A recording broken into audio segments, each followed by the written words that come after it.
Okay, चलिए अब आज हम अपना थर्ड लेक्चर शुरू करेंगे वर्क पावर एनर्जी का। और सबसे पहले अपन ने जो पुराने लेक्चर्स में पढ़ा उसको अपन एक बार रिवाइज कर लेते हैं। हमने पढ़ा था सबसे पहले तो work done bye constant force. इसका क्या मतलब है? Work done bye constant force का क्या मतलब है? अगर मेरा एक एम मास का ब्लॉक है, ठीक है, अगर मेरा ये एक एम मास का ब्लॉक है, ठीक है, अगर मैं इस डायरेक्शन में फोर्स लगा रहा हूँ और इसी डायरेक्शन में डिस्प्लेसमेंट हो रहा है, तो मेरा जो वर्क डन होता है वो पॉजिटिव होता है और उसकी वैल्यू होती है एफ इंटू एस, ठीक है। और अगर मेरा एम मास का ब्लॉक है, ये फोर्स में इधर लगा रहा हूँ और लेट से डिस्प्लेसमेंट ऐसे हो रहा है, तो फोर्स और डिस्प्लेसमेंट अपोजिट डायरेक्शन में होंगे। इस समय जो वर्क डन होगा नेगेटिव हो जाएगा, माइनस एफ एस हो जाएगा, क्योंकि इन दोनों के बीच का एंगल कितना हो जाएगा? 180 डिग्री। तो 180 का मतलब माइनस हो जाएगा। अब देखिए, अगर मेरा एम मास का ब्लॉक है और मेरा फोर्स लग रहा है ऐसे और डिस्प्लेसमेंट ऐसा हो रहा है, इस समय दोनों के बीच 90 डिग्री का एंगल हो जाएगा, यानी वर्क डन जो जाएगा वो 0 हो जाएगा। मान लीजिए ये मेरा एम मास का ब्लॉक है और मेरा जो फोर्स है वो एक एंगल पे लग रहा है और डिस्प्लेसमेंट इधर हो रहा है, तो डिस्प्लेसमेंट की डायरेक्शन में फोर्स का कंपोनेंट जो हो जाएगा, ये मान लीजिए ये थीटा है, तो एफ कॉस थीटा हो जाएगा। यानी कि डिस्प्लेसमेंट की डायरेक्शन में जो फोर्स का कंपोनेंट हो जाएगा वो क्या हो जाएगा? F cos theta. तो मेरा जो वर्क डन हो जाएगा इस केस में वो जाएगा एफ एस कॉस थीटा, ठीक है। ये बेसिक केसेस हैं जो अपन ने बात करी थी, ठीक है। अब अपन एक इंक्लाइन प्लेन की बात कर लेते हैं। ये इंक्लाइन प्लेन है, इसमें मेरा एम मास रखा हुआ है और ये नीचे जा रहा है, मान लीजिए ये डिस्प्लेसमेंट हो रहा है इसका एक्स, ठीक है। अगर एस का डिस्प्लेसमेंट हो रहा है और मान लीजिए इसकी हाइट है एच, मान लीजिए एंगल है थीटा, हमसे पूछा जाता है कि work done by the gravity क्या होगा? Work done by the gravity क्या होगा? तो देखिए, अगर मैं ये mg लेता हूं तो ये मेरा हो जाएगा mg cos थीटा, और ये वाला जो कंपोनेंट हो जाएगा, ये वाला कंपोनेंट हो जाएगा मेरा mg sin थीटा। तो फोर्स का डिस्प्लेसमेंट की डायरेक्शन कंपोनेंट क्या हो जाएगा? mg sin theta. तो वर्क डन बाय ग्रेविटी अगर मेरे से कोई पूछता है, वर्क डन बाय ग्रेविटी पूछता है, तो mg sin theta into S, mg sin theta into S. या फिर मैं इसको डायरेक्ट ये भी बोल सकता हूं, या तो मैं इसको बोलूं, मैंने बेसिकली क्या बोला इसको? mg into S sine theta बोला ना इसको मैंने, mg into S sine theta, और एस साइन थीटा की वैल्यू h आती है। अगर आप यहां से निकालोगे ना, साइन थीटा इक्वल टू क्या हो जाएगा? परपेंडिकुलर अपन हाइपोटेन्यूज, तो h equal to S sine theta आ जाएगा। आएगा नहीं आएगा? तो मैं इसको सीधा ये भी बोल सकता हूं mg इंटू एच। तो मोशन मतलब अपन जब वर्क डन बाय ग्रेविटी पढ़ते हैं तो हमें सिर्फ वर्टिकल डिस्प्लेसमेंट से भी काम चलता है हमारा, ठीक है। तो इसको रब कर दूं मैं, है ना? अब अपन बाकी चीजें देखते हैं। तो मैं ये फिक्स फोर्स वाली चीजें रब कर देता हूं।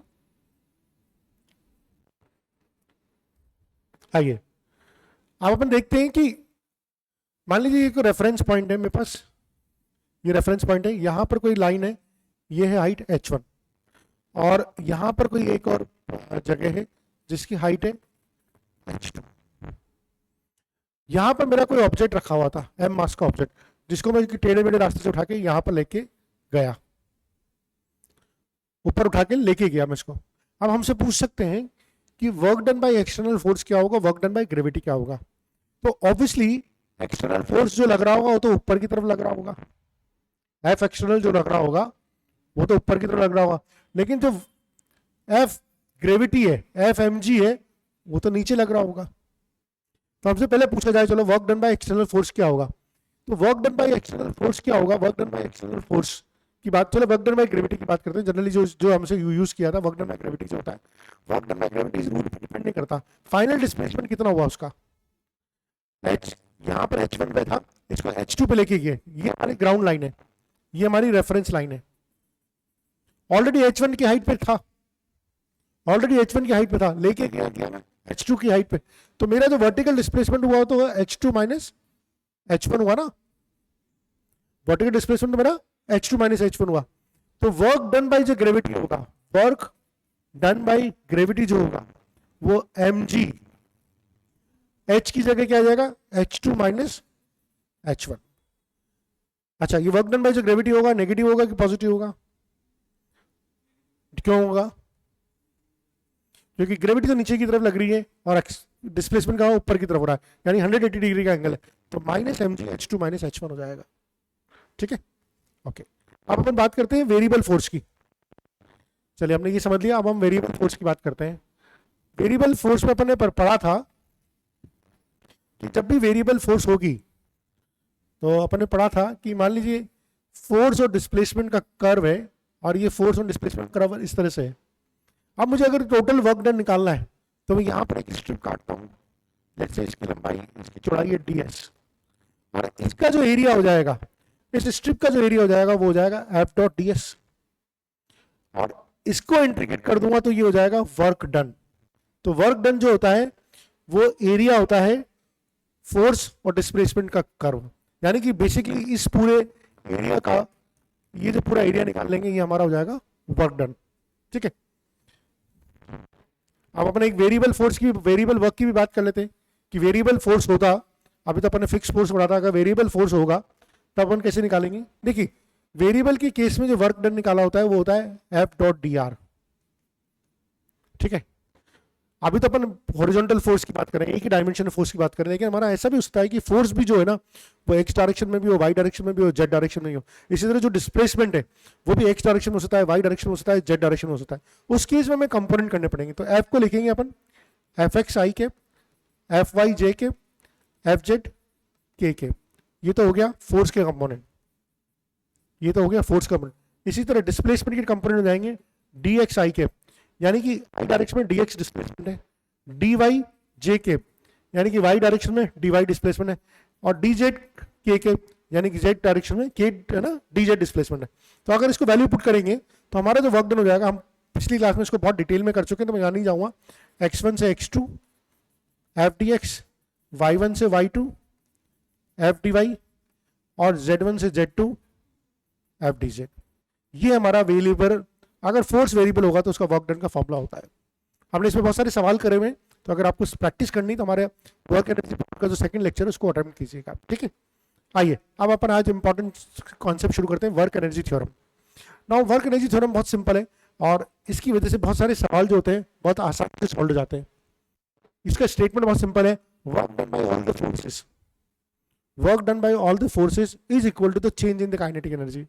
यानी कि किसी भी ऑब्जेक्ट पे बहुत सारे फोर्स लग रहे हैं, मान लीजिए F1 लग रहा है, F2 लग रहा है, F3 लग रहा है, ये सब तीन फोर्सेस लग रहे हैं, तो तीनों के द्वारा जो वर्क डन होगा वो change in the kinetic energy आएगी। चेंज इन काइनेटिक एनर्जी मतलब 1/2 m vf का स्क्वायर माइनस 1/2 m vi का स्क्वायर। ये फाइनल काइनेटिक एनर्जी, ये इनिशियल काइनेटिक एनर्जी। बस ये कॉन्सेप्ट लगाना है और इस कॉन्सेप्ट से हमारे सारे के सवाल, सारे सवाल हो जाएंगे। जो concept work done by the all the forces is equal to the change in the kinetic energy. अच्छा, हमने स्प्रिंग की, हमने वर्क डन बाय स्प्रिंग पढ़ा था। वर्क डन बाय स्प्रिंग क्या होता है, 1/2 k xi का स्क्वायर माइनस xf का स्क्वायर। ये भी हमने लास्ट क्लास में पढ़ा था। ये क्या था, work done bye spring force. ठीक है, ये भी याद रखना है आपको, work done bye spring force होता है 1/2 k, मतलब स्प्रिंग कांस्टेंट होता है, xi इनिशियल पोजीशन है ना, अलोंगेशन है या कंप्रेशन है, और xf जो है स्प्रिंग फाइनल अलोंगेशन है, कंप्रेशन है, वो होती है। तो हम आज हमारे लिए जो सबसे इंपॉर्टेंट टॉपिक है work done by all the forces equal to the change in kinetic energy, इस पे सवाल करेंगे। तो शुरुआत बहुत सिंपल से सवाल से करते हैं। व्हाट इज दिस क्वेश्चन, एक एम मास का ऑब्जेक्ट है जो वी नॉट वेलोसिटी से जा रहा है, एक कांस्टेंट वेलोसिटी से जा रहा है, एंड एस डिस्टेंस ट्रेवल, इसकी इनिशियल वेलोसिटी वी नॉट है, ठीक है, और एस डिस्टेंस ट्रेवल करने के बाद यहां पर आके ये ब्लॉक रेस्ट में आ जाता है। ठीक है, और बताइए जब ये रेस्ट में आता है तो कितनी डिस्टेंस ट्रेवल कर चुका है। अच्छा, एक और चीज है, इस पर काइनेटिक फ्रिक्शन लग रहा है, काइनेटिक फ्रिक्शन हमेशा मोशन का अपोजिट लगेगा, और ऑब्वियसली अगर फ्रिक्शन नहीं लग रहा होता तो रेस्ट में नहीं आता, है फ्रिक्शन लग रहा है उसी वजह से तो रेस्ट में आ रहा है। अपन इस तरह के सवाल स्टॉपिंग डिस्टेंस में देखे थे। चलिए अपन यहाँ पर इसको वर्क एनर्जी थ्योरम से करेंगे। तो हमारी थ्योरम क्या बोलती है, work done by all forces equal to delta K E, हमारी थ्योरम तो यही बोलती है। अच्छा, शुरू में इसकी काइनेटिक एनर्जी थी, इस ऑब्जेक्ट की कोई काइनेटिक एनर्जी थी, क्या थी इसकी kinetic energy, kinetic energy initially क्या थी, 1/2 m v नॉट का स्क्वायर, ये इनिशियल काइनेटिक एनर्जी थी। क्या फाइनली रेस्ट पे आ गया, फाइनली तो रेस्ट पे आ गया ना, तो काइनेटिक एनर्जी फाइनल क्या होगी इसकी, 0। फाइनल काइनेटिक एनर्जी 0 है, इनिशियल काइनेटिक एनर्जी ये होगी। अच्छा, वर्क डन बाय फोर्सेस, कौन कौन से फोर्सेस लग रहे हैं, सारे फोर्सेस बना लो, बनाते हैं। mg नीचे लग रहा है, mg नीचे, ठीक है, नॉर्मल ऊपर लग रहा है, क्या कोई और फोर्स लग रहा है? mg लग रहा है, नॉर्मल लग रहा है, फ्रिक्शन लग रहा है, फ्रिक्शन लग रहा है, फ्रिक्शन लग रहा है, mg लग रहा है, और तो कोई फोर्स, 3 फोर्स लग रहे हैं, तो लिख लो सारे force. Work done by mg, work done by normal, work done by friction, तीनों फोर्सेस लिख लो आप, तो तीनों के वर्क डन निकालेंगे, बताओ, equal to change in the kinetic energy. What was the kinetic energy change? ठीक है, तो यहां पर डेल्टा के ही निकालो, 1/2 है ना, तो डेल्टा के फाइनल काइनेटिक एनर्जी तो 0 है, तो डेल्टा के क्या हो जाएगा? -1/2 m v नॉट का स्क्वायर। क्या ये समझ में आया? माइनस होगा ये, क्योंकि फाइनल माइनस डेल्टा क्या होती है? फाइनल माइनस इनिशियल, के ई फाइनल माइनस के ई इनिशियल, तो फाइनल तो 0 है, तो इनिशियल माइनस हो जाएगी। तो राइट हैंड साइड में क्या आ गया मेरे पास? -1/2 m v नॉट का स्क्वायर। आया नहीं आया समझ में? आगे देखो लेफ्ट हैंड साइड में, work done bye mg, displacement किधर हो रहा है? इधर। mg किधर काम कर रहा है?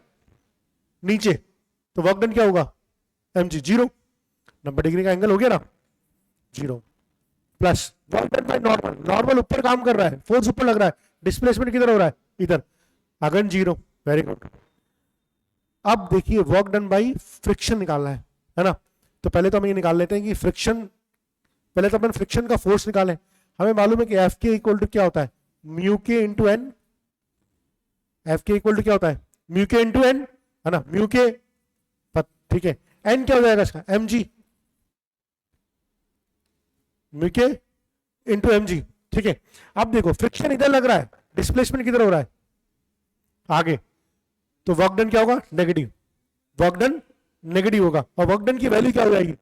माइनस म्यू के एम जी इंटू डिस्प्लेसमेंट कितना हो जाएगा? एस। ये समझ में आया? ये तो फोर्स हो गया, म्यू के एम जी तो फोर्स हो गया, वर्क डन के लिए तो डिस्प्लेसमेंट से मल्टीप्लाई करो, डिस्प्लेसमेंट कितना है? एस, जो निकालना है मुझे। कितना चला ये block? S block, x distance चला, तो एम जी इंटू एस, बस माइनस से माइनस कट गया, ठीक है। तो हमें एस निकालना है, अच्छा एम भैया से एम भैया कट गए, तो एस इक्वल टू हो जाएगा वी नॉट का स्क्वायर अपॉन 2 जी म्यू के, ये मेरा एस हो गया। Now what is this S? अगर आपको मालूम है तो अपने काइनेमेटिक्स में पढ़ा था, स्टॉपिंग डिस्टेंस, ये सेम स्टॉपिंग डिस्टेंस अपनी निकल के सामने आई है, ठीक है, क्लियर है? चलिए आगे चलते हैं। अब ये इंक्लाइन प्लेन का सवाल है, मैंने अभी भी करवाया था। 5 kg का ब्लॉक है, रेस्ट पे था, फिसल के नीचे आया, फिसल के नीचे आया तो यहां पर इस ब्लॉक की वेलोसिटी क्या होगी पूछी हमसे। एंगल दे रखा है 37 डिग्री, एंगल दे रखा है 37 degree. Find the speed of the block when reaches to the bottom. Bottom पे पहुंचने के बाद इसकी स्पीड क्या होगी हमसे पूछिए, हम वही लगाएंगे, work done equal to change in the kinetic energy, ठीक है। सबसे पहले तो हम लिख लेते हैं इसकी kinetic energy, initial kinetic energy कितनी थी इसकी ब्लॉक की, बताओ। क्या रेस्ट पे था? रेस्ट पे था, तो काइनेटिक एनर्जी कितनी हुई? 0, very good. Final kinetic energy क्या हुई? वी नॉट निकालना है मैं, है ना, पर वी नॉट वेलोसिटी थी, तो 1/2 m वी नॉट का स्क्वायर बोल सकता हूं, नहीं बोल सकता? तो मैं डेल्टा के ई क्या बोलूं? फाइनल माइनस इनिशियल, तो फाइनल 1/2 m वी नॉट का स्क्वायर। क्या राइट हैंड साइड आ गई मेरे पास? राइट हैंड साइड आ गई। अब मुझे निकालना है कि इस पे, क्योंकि मुझे मालूम है work done by all equal to delta K E होता है, work done by all equal to delta K E होता है, work done by all the forces equal to the change in the kinetic. अब इस पे object पे कौन कौन से फोर्स लग रहे हैं ये सोचिए आप। पहले तो फोर्स बनाते हैं। एक तो इधर लगेगा mg, mg साइन थीटा, लगेगा नहीं लगेगा? ग्रेविटी लगेगा। एक इस पे लगेगा ऊपर नॉर्मल, लगेगा ना, हालांकि उसके द्वारा जो वर्क डन होगा वो 0 होगा, लगेगा तो सही। बट अच्छा एक और चीज देखिए, ये म्यू है तो फ्रिक्शन भी लगेगा नहीं लगेगा? और चूंकि ये मोशन में है तो कौन सा फ्रिक्शन लगेगा? काइनेटिक फ्रिक्शन लगेगा, लगेगा। अच्छा इस फ्रिक्शन की वैल्यू क्या हो जाएगी? एफ के इक्वल टू क्या होता है? म्यू के इंटू एन, म्यू के इंटू एन, ये एन है तो ये क्या होगा, एम जी कॉस थीटा होगा नहीं होगा, अपने बहुत बार कर चुके हैं, ये एम जी होता है, कंपोनेंट लेते हैं, तो ये हो गया म्यू के इंटू एन, तो म्यू के एन की वैल्यू क्या हो जाएगी, एम जी कॉस थीटा। क्या ये क्लियर है? फ्रिक्शन की वैल्यू क्या होगी, म्यू के एम जी कॉस थीटा। आप बताओ वर्क डन बाय फ्रिक्शन क्या होगा, नेगेटिव होगा कि पॉजिटिव होगा? फ्रिक्शन ऊपर की तरफ लग रहा है, डिस्प्लेसमेंट की तरफ हो रहा है, नीचे की तरफ, तो वर्क डन बाय फ्रिक्शन तो नेगेटिव होगा। तो हमने वर्क डन बाय ग्रेविटी, ये फोर्स, ग्रेविटी फोर्स नीचे की तरफ जो लग रहा है वो निकाल दिया, हमने फ्रिक्शन निकाल दिया, अब तो वर्क डन निकालते हैं। अब लगाते ही theorem, work done by all, तो वर्क डन बाय क्या आएगा, gravity, work done by gravity, ये दिख नहीं रहा होगा तो हाँ, work done by gravity, work done by friction, work done by normal should equal to 1/2 M V not का स्क्वायर। क्या ये क्लियर है? ओके। अब वर्क डन बाय ग्रेविटी,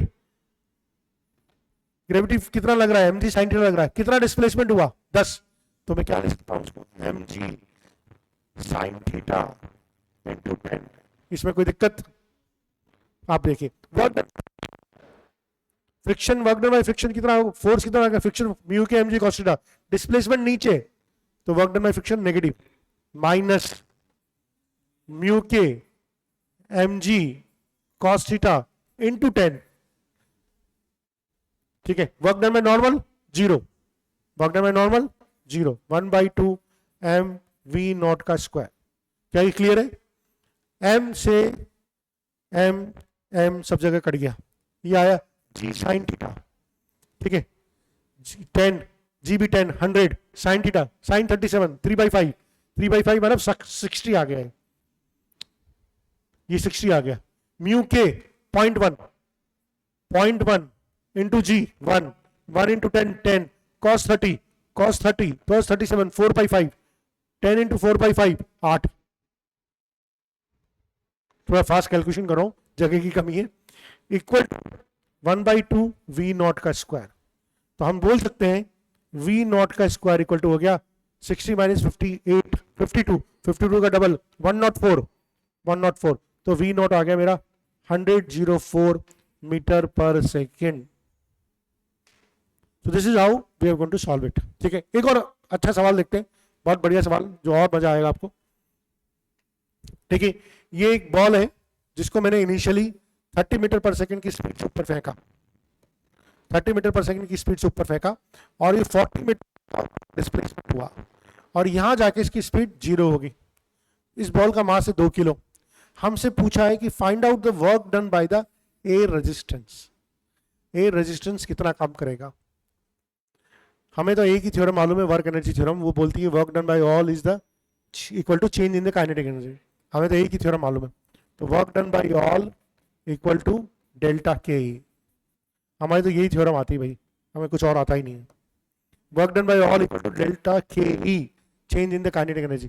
भाई अब शुरू में काइनेटिक एनर्जी निकाल लो उसकी। काइनेटिक एनर्जी शुरू में क्या हो जाएगी, हाफ एम, कितनी स्पीड में फेंका इसको 30, यानी कि 900।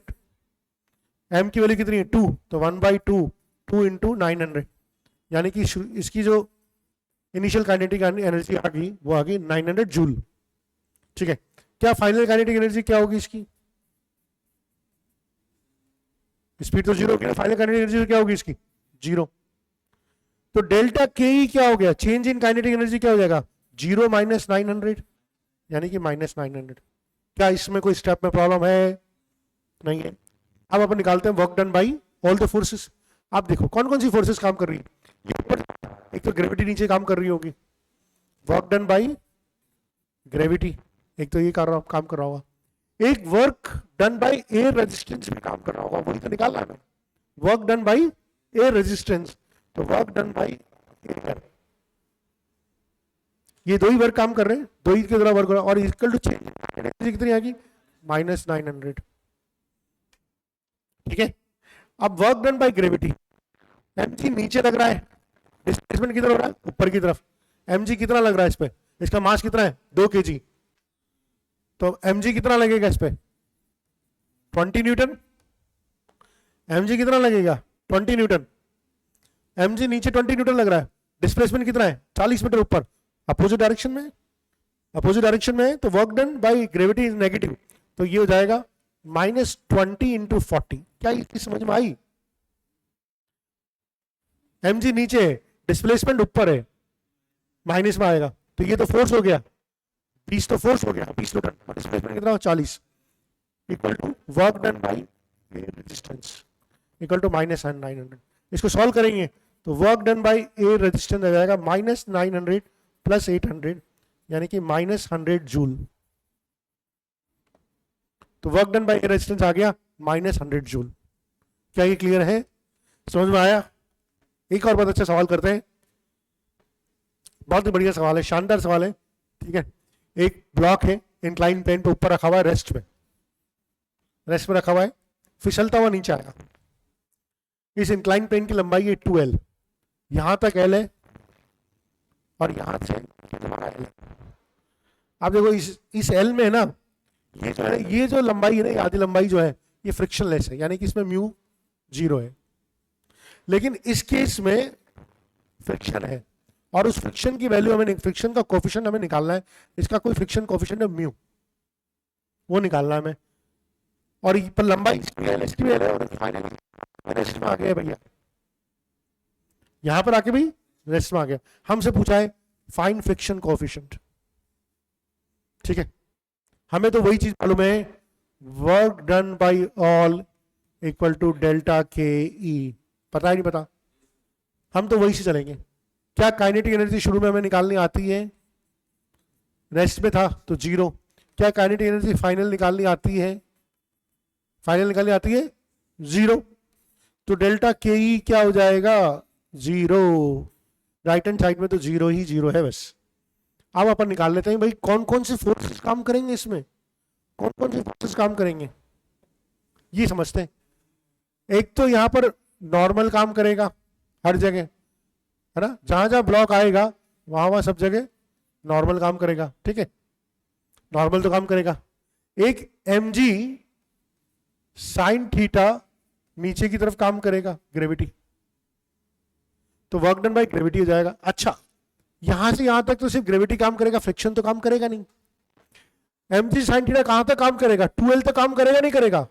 mg साइन थीटा कितना डिस्प्लेसमेंट कर रहा है? 2l। तो वर्क डन बाय ग्रेविटी की बात करूंगा मैं तो हो जाएगा mg sine theta into 2l। क्या ये समझ में आया? mg साइन थीटा काम कर रहा है, यहां पर भी काम करेगा, यहां पर भी काम करेगा। mg साइन थीटा तो हमेशा काम करेगा इंक्लाइन प्लेन में। अब मैं वर्क डन बाय फ्रिक्शन की बात करता हूं, वर्क डन बाय फ्रिक्शन की बात करता हूं। क्या यहां पर फ्रिक्शन लग रहा है? फ्रिक्शन तो l लंबाई पे ही लग रहा है, फ्रिक्शन तो l लंबाई पे लगेगा। फ्रिक्शन की वैल्यू क्या होती है? F K equal to mu mg cos theta, ये फ्रिक्शन की वैल्यू होती है। बहुत बार होल्ड करो ना, कैसे होती है? म्यू के n होती है ना, और ये n है तो ये तो mg cos थीटा होगा ना मेरा। तो फ्रिक्शन की वैल्यू क्या होगी? Mu mg cos theta. Is this clear? mg cos theta है। तो वर्क डन बाय फ्रिक्शन क्या हो जाएगा? क्या फ्रिक्शन कितनी लंबाई पे काम कर रहा है? इस पे काम कर रहा है? नहीं, सिर्फ इसी लंबाई पे काम कर रहा है। और इसकी जो वर्क डन होगा, क्या वो पॉजिटिव होगा नेगेटिव होगा? फ्रिक्शन का वर्क। क्यों? फ्रिक्शन ऊपर की तरफ लग रहा है, डिस्प्लेसमेंट नीचे की तरफ, ठीक है। तो mu mg cos theta into l। क्या ये समझ में आ गया? और कोई फोर्स और कोई वर्क डन? नॉर्मल का वर्क लिख लो, वर्क डन बाय नॉर्मल 0 होगा वो तो हमेशा। कोई और वर्क डन नहीं, सबको इक्वेट कर दो। तो हम लिख देते हैं, इस इक्वेशन डाल दे, work done by all mg sine theta into 2l minus mu mg cos theta into l equal to 0। क्या क्या कट रहा है? mg से mg कट जाएगा, l से l कट जाएगा, तो हम लिख सकते हैं sine theta equal to, sorry 2 sine theta equal to mu cos theta. तो म्यू इक्वल टू लिख सकते हैं हम 2 tan theta, mu equal to हम लिख सकते हैं 2 tan theta. So this is how we are going to solve the problems. एक प्रॉब्लम और ले लेते हैं हम। हमारा जो डिस्प्लेसमेंट और टाइम की इक्वेशन दे रखी है, ये दे रखी है, डिस्प्लेसमेंट और टाइम की इक्वेशन दे रखी है, x equal to T square plus 2t plus 1।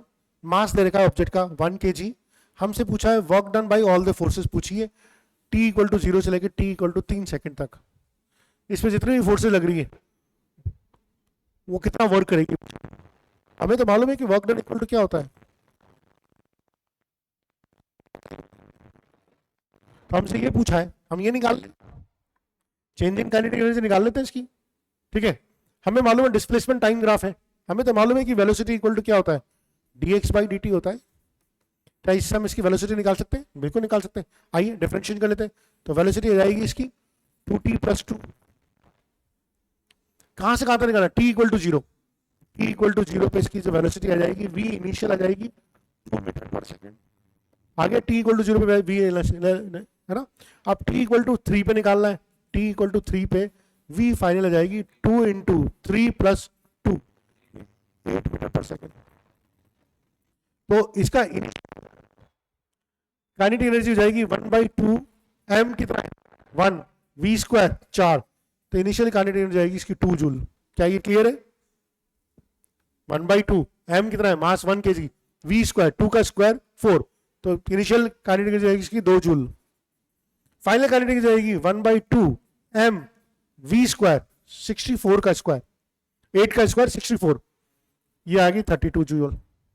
तो delta kinetic energy, delta kinetic energy कितनी आ जाएगी, फाइनल माइनस इनिशियल 30 जूल आई नहीं आई, 32 माइनस 2 कितना हो गया 30 जूल। और क्या निकालना था, find out work done by all the forces. तो सारा फोर्सेस के जो सारा वर्क फोर्सेस के द्वारा जो वर्क डन होता है वो तो चेंज इन काइनेटिक एनर्जी होता है। तो चेंज इन काइनेटिक एनर्जी कितनी है 30 जूल, तो यही वर्क डन है। यही बोल रखा ना, हमारी थ्योरम ये बोलती है work done by all equal to change in the kinetic energy. तो this is the easiest method. इसके दूसरे तरीके भी हैं पर हम इसको छोड़ते हैं।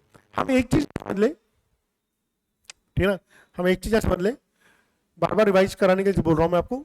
v इक्वल टू होता है ds बाई dt और a इक्वल टू होता है dv बाई dt।